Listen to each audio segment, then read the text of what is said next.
മിസൈലുകളും ഡ്രോണുകളും വായുവിൽ തന്നെ നശിപ്പിക്കാൻ കഴിയുന്ന ലേസർ സാങ്കേതിക വിദ്യകളുമായി അമേരിക്ക രംഗത്തെത്തിയെന്നാണ് റിപ്പോർട്ടുകൾ. യുണൈറ്റഡ് സ്റ്റേറ്റ്സ് സ്പേസ് ഫോഴ്സിയുടെ ഉപഗ്രഹ നിരീക്ഷണവും ഹൈ എനർജി ലേസർ സംവിധാനങ്ങൾ ചേർന്ന് ഇറാൻ നേരിടുന്ന യുദ്ധതന്ത്രങ്ങൾ പുതിയ തലത്തിലേക്ക് നീങ്ങുക എന്നതാണ് ഇപ്പോൾ ചർച്ച. വിക്ഷേപിച്ച മിസൈലുകൾ ആകാശത്ത് വെച്ച് തന്നെ വെണ്ണ പോലെ ഉരുകിത്തീരും.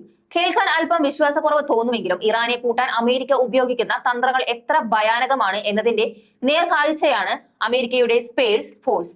പെന്റഗണിന്റെ കീഴിലുള്ള അത്യാധുനിക ലേസർ ആയുധങ്ങളും ബഹിരാകാശത്തെ അദൃശ്യ കണ്ണുകളും കൈകോർക്കുമ്പോൾ ശത്രു ഇറാൻ എന്നല്ല, സാക്ഷാൽ ലൂസിഫറിനെ തന്നെ ഒന്നൊന്നായി അവ ചാരമാക്കും. മിസൈലുകൾ ഭൂമിയിൽ പതിക്കുന്നതിന് മുൻപ് തന്നെ അവയെ വായുവിൽ വെച്ച് നിഷ്പ്രഭമാക്കുന്ന അമേരിക്കയുടെ ഈ ഹൈടെക് പ്രതിരോധ തന്ത്രങ്ങൾ പടിഞ്ഞാറൻ ഏഷ്യൻ യുദ്ധത്തിന്റെ ഗതി തന്നെ മാറ്റിമറിക്കുകയാണ്.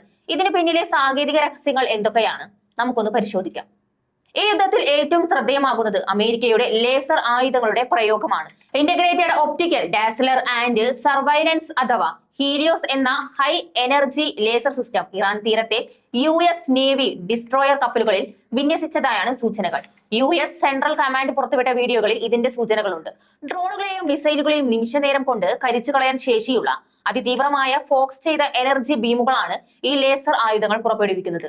ഇസ്രയേൽ ലെബനൻ അതിർത്തിയിൽ റോക്കറ്റുകൾ വിക്ഷേപിച്ച ഉടൻ തന്നെ വായുവിൽ ചിന്നിച്ചിതറുന്ന ദൃശ്യങ്ങൾ പുറത്തു വന്നതോടെ ഇസ്രയേൽ അയൺ ബീം ആയുധങ്ങൾ വിന്യസിച്ചതായും ന്യൂയോർക്ക് പോസ്റ്റ് റിപ്പോർട്ട് ചെയ്തിരുന്നു. ഔദ്യോഗിക സ്ഥിരീകരണം വന്നിട്ടില്ലെങ്കിലും ഈ വർഷം ആദ്യം നടന്ന പരീക്ഷണങ്ങളിൽ ഹീലിയോസ് 4 ഡ്രോണുകൾ തകർത്തിരുന്നു. യുദ്ധത്തിന്റെ ആദ്യ 72 മണിക്കൂറിനുള്ളിൽ US സൈന്യം 1700-ലധികം ലക്ഷ്യങ്ങളാണ് ഇറാനിൽ തകർത്തെറിഞ്ഞത്. ഇതിൽ 200-ലധികം ബാലിസ്റ്റിക് മിസൈൽ ലോഞ്ചറുകൾ ഉൾപ്പെടുന്നു. വിക്ഷേപിച്ച ഉടൻ തന്നെ ഈ മിസൈലുകൾ കണ്ടെത്താൻ US ബഹിരാകാശ സേന വലിയൊരു പങ്കാണ് വഹിക്കുന്നത്. ഉപഗ്രഹങ്ങളിലെ ഇൻഫ്രാറെഡ് സെൻസറുകൾ വഴി റോക്കറ്റുകൾ വിക്ഷേപിക്കുമ്പോൾ ഉണ്ടാകുന്ന താപം തിരിച്ചറിഞ്ഞ് നിമിഷങ്ങൾക്കകം കരസേനയ്ക്ക് വിവരങ്ങൾ കൈമാറുന്നു. 2019-ൽ ആരംഭിച്ച ഈ ബഹിരാകാശ പരിപാടിയാണ് ശത്രുക്കളുടെ ആക്രമണങ്ങളെ പ്രതിരോധിക്കുന്നതിൽ അമേരിക്കയെ ഇത്രത്തോളം കരുത്തരാക്കുന്നത്. എവിടെ എപ്പോൾ ആക്രമണിക്കണമെന്നും മിസൈലുകൾ എവിടെയാണ് പതിക്കുക എന്നും സ്പേസ് ഫോഴ്സ് കൃത്യമായി പറഞ്ഞു കൊടുക്കുന്നു.